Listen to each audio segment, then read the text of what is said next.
you're saying if Pleiadians seeded Nibiru, that means white people were around before the Anunnaki who are melanated. Why do people not inform whites of their history? Me being melanated myself, I'm tired of biases. No, that's not actually correct. Pleiadians did not seed Nibiru. Nibiru is a planet, like a planetoid craft, like the Earth is. Can you imagine? Nibiru is 2 to 3 times the size of what the planet Earth is currently. And imagine this planet is a craft, which it is. And so you have different beings, different races in different continents, in different parts of the world.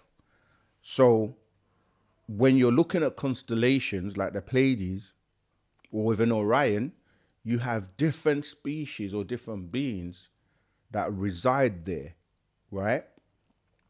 And so the original beings will always be like the Parnatharu, because from an every race on the planet is linked to these races that come from the skies, or what we call the heavens, right? From Orion, which is known as Oranos in the Greek in the Bible.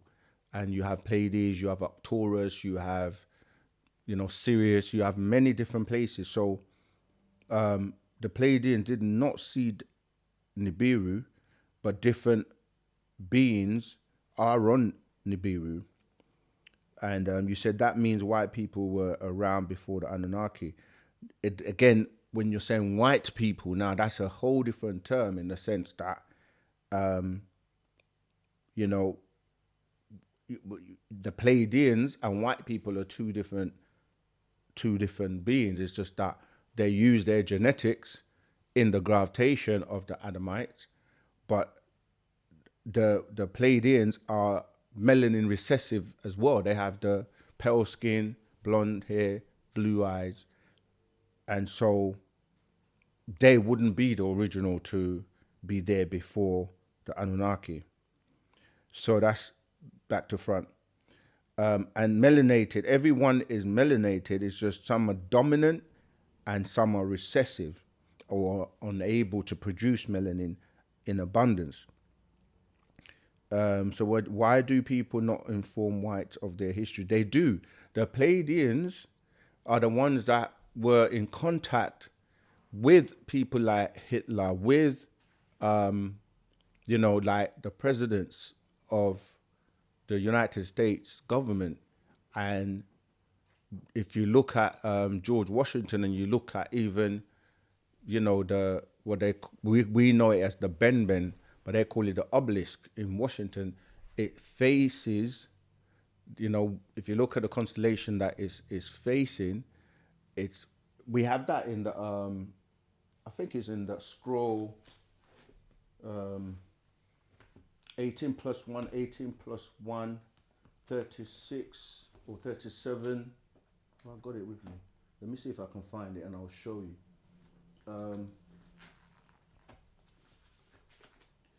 37 genes of the mitochondrial. I'm trying to see if I've got it. Oh, here you go. Right. Oops. This scroll, actual fact number 22. 18 plus 18 plus 1 equals 37 genes of the mitochondrial DNA. Let me see if I can find if it's the right scroll. I'm pretty sure it is. This goes into the whole, like, the gravitation of how the Pleiadians received or were given the formula to graft. You got Pleiadians in here. Look, Pleiadian child, Pleiadian woman. Let me see if I can find that page. It's a very interesting. Yeah, here you go. Right. If you look on page 16, I don't know if you can see that, but if you look on page 16 of this scroll, it shows you in fact, if you go from before page 17, it shows you the different, like figure 15, Pleiades star system is a cluster of 7 stars that form a certain view forms the six-pointed star. Figure 16, Venus, the larger and brighter star on the right, encounters Pleiades. This is the sign of Nana, return. Make note of Venus in the Bible, Revelation 22:16. But this is the one I really wanted to show you. If you look at that, it shows you what we call the obelisk or the benben, and it's facing and pointing to Pleiades. And this is diagram 5. It says, illustration of the Washington Monument, an Egyptian obelisk aligned with the Pleiades star system and featuring the blazing star of Venus with the ladder of Jacob in its background. Revelation 8:10, Isaiah 14:12. Revelation 8:10, and the third angel sounded, and there fell a great star from heaven, burning as it were a lamp, blazing like a torch, and it fell upon the third part of the rivers and upon the fountains of waters. Isaiah 14:2. How art thou fallen from heaven, O Lucifer, son of the morning? How art thou cut down to the ground, which didst weaken the nations? Carrying on to 12, sleep. And he dreamed and beheld a ladder set up on the earth, and the top of it reached to the heaven, and behold, the angels of God ascending and descending on it. 13, and behold, the Lord stood above it and said, I am the Lord God of Abraham thy father, and the God of Isaac. The land whereon thou leadst to thee will I give it, and to thy seed. So the master goes on to explain, so Jacob's ladder extended up there, not all the way up to outer space, and he could see Malachim, angels, going up and down it. He even saw the Lord standing above it, who spoke to him, saying, I am the Yahweh Elohim, existing one of the gods of Abraham, your father, and the God of Isaac. So it was a kabad, or a craft. The glory of God he saw with a ramp leading up to it.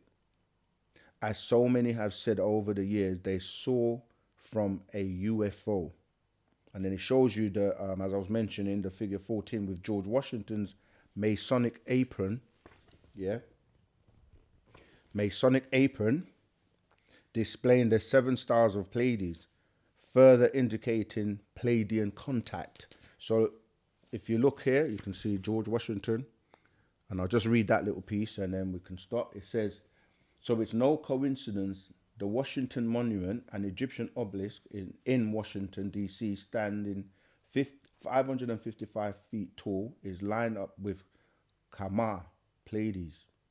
It has also been suggested that in 1777 at Valley Forge, George Washington saw green-skinned extraterrestrials who laid out the USA map for him. And then it shows you the figure. It says, figure 13. This 1860 Masonic print of George Washington displays in its background the 7 stars of Kama, Pleiades, forming the 6-pointed star with one in its center, the shooting star of Venus, Revelation 22:16, and a ladder leading up to a spacecraft, the ladder of Jacob. And it goes into that. So they have been in contact with. So when you say, go back to your question, when you say, why do people not inform whites of their history? They do know they are actually in contact with these beings. But you're right in terms of, it depends on which, I know what you mean by white people, even though we know there's no black and white people in that sense.